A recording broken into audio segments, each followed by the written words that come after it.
Everyone blames Maduro for Venezuela's collapse, but the real story started decades before he ever touched power. And what actually destroyed this country? It's way more predictable and way more terrifying than you think, and it gets worse. And honestly, kind of ridiculous. Imagine waking up in a country where your money is literally worthless by lunchtime, where a cup of coffee costs 1,000,000 bolivars, where doctors are driving taxis because their monthly salary can't buy a chicken, where people are fleeing by the millions, creating one of the largest refugee crises in modern history. Venezuela didn't just have a bad economy, it had an economic apocalypse. Even the economists studying it kept saying, "Wait, it got worse?" Like they were watching a financial horror movie with no ending. So here's what everyone says happened. Socialist dictator Nicolas Maduro destroyed Venezuela. He printed money like a maniac, seized private businesses, and ran the country into the ground with communist policies.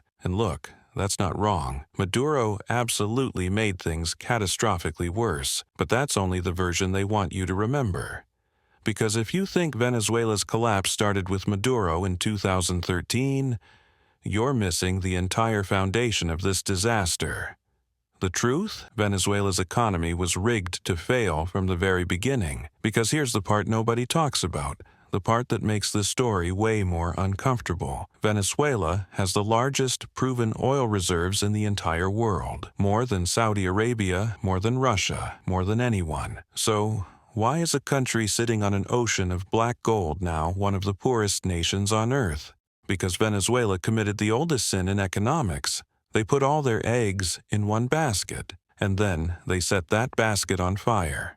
Starting in the 1970s, Venezuela became addicted to oil money. Fully, completely, can't function without it addicted. By the 2000s, oil made up 95% of their export revenue. 95%. They didn't build factories. They didn't invest in agriculture. They didn't develop technology or manufacturing. Why would they? Oil money was easier. This wasn't socialism destroying Venezuela. This was economic laziness dressed up as prosperity. And every government, left, right, center, was guilty of it. It's like watching someone win the lottery and then use all the money to buy more lottery tickets while saying, "I've got a system." But the oil dependency, that's just the setup, because what came next turned a bad decision into a death spiral. Enter Hugo Chávez in 1999, charismatic, revolutionary, beloved by millions of poor Venezuelans who'd been ignored for decades. And here's the thing, Chávez actually did help people. At first, he built houses, subsidized food, gave free health care and education. Poverty dropped. Life genuinely improved for millions. So what went wrong? He did all of it with oil money, and he never, ever saved a dime. When Chávez took power, oil prices were around $20 a barrel. By 2008, they hit $140. Venezuela was swimming in cash, but instead of saving that money, building an economic foundation that could survive when oil prices fell, Chávez spent every penny. He subsidized everything. Gas was cheaper than water. Food was practically free. The government hired everyone. And to keep political support, he didn't just spend the oil money Venezuela was making, he borrowed against the oil money they would make in the future. This wasn't an accident. It was a strategy. Keep people dependent on government handouts, and they'll keep voting for you. It worked brilliantly, until it didn't. Some economists call this economic populism. Others call it buying votes with future money. Either way, the math is the same. When oil prices fall, everything collapses. Chávez essentially took out a credit card with no limit, maxed it out buying everyone presents, and then died in 2013, right before the bill arrived. Timing really is everything. And that's when Nicolas Maduro inherited a ticking time bomb. But here's where it gets absolutely insane. In 2014, oil prices collapsed from over $100 a barrel to around $30. Venezuela's income evaporated overnight. Suddenly, the government couldn't afford subsidies, couldn't afford imports, couldn't afford to pay its debts. The entire system, built on permanently high oil prices, just stopped working. So, what did Maduro do? Did he cut spending? Reform the economy? Diversify? No.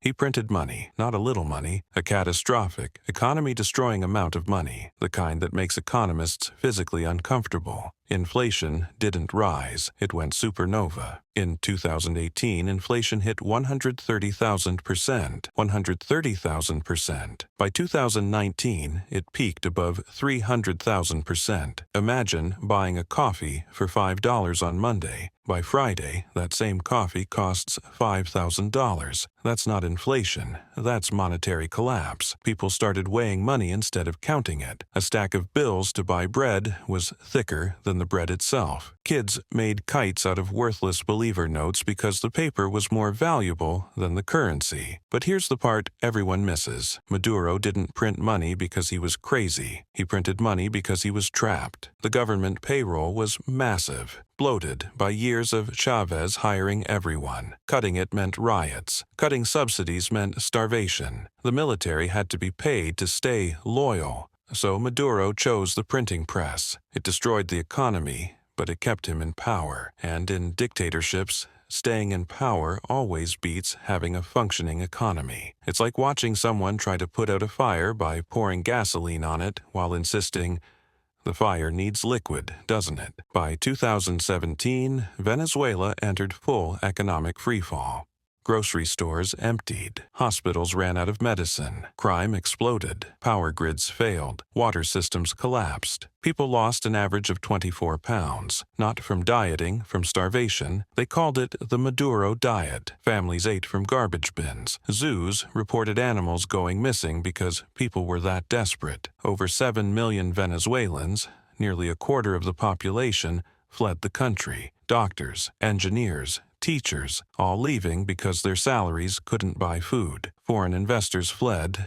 Businesses shut down. The currency became so worthless that black market exchange rates changed by the hour. This was the moment Venezuela transformed from a country with problems into a failed state with a government. If money could scream, the bolivar lost its voice years ago. But here's the detail almost no one talks about. The reason fixing Venezuela is nearly impossible. The real damage wasn't just bad policy, it was institutional destruction. Chávez and Maduro didn't just mismanage the economy, they dismantled every institution that could have saved it. The central bank became a printing machine. The courts were packed with loyalists. PDVSA, once one of the best oil companies on earth, was gutted and filled with political appointees who didn't know how oil extraction works. Experienced engineers were fired. Judges were removed. Businesses were seized. Even if oil prices rise, Venezuela can't pump efficiently because they fired everyone who knew how. Even if they wanted to rebuild,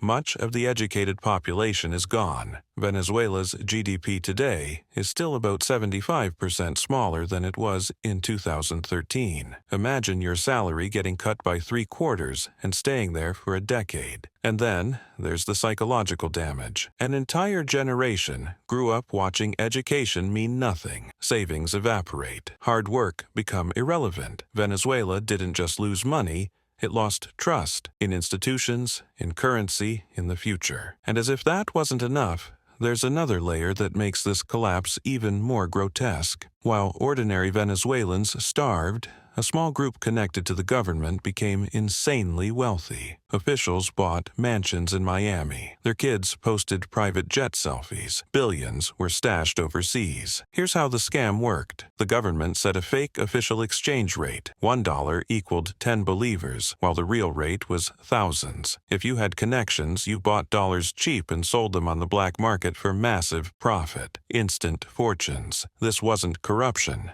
It was systematic looting. While people died from lack of medicine, insiders bought yachts with stolen public money. And the military? They became the mafia, controlling food distribution, smuggling, extortion. That's why Maduro stays in power. Not because people support him, but because the people with guns are getting rich from the collapse. It's the perfect crime. Destroy the economy, blame someone else, and steal whatever's left. So why didn't the world stop this? They tried, and may have made it worse. Sanctions cut off oil revenue to pressure Maduro, but they also reduced money for food and medicine. Some argue sanctions were necessary. Others say they punished civilians while elites adapted. Meanwhile, Russia and China stepped in with loans.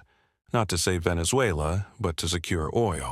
Venezuela now owes tens of billions and has effectively sold future resources to survive the present. So, was this socialism's fault? The honest answer: it's complicated. Yes, there were nationalizations, price controls, massive state spending, but other countries with oil and social programs didn't collapse. Norway saved its money.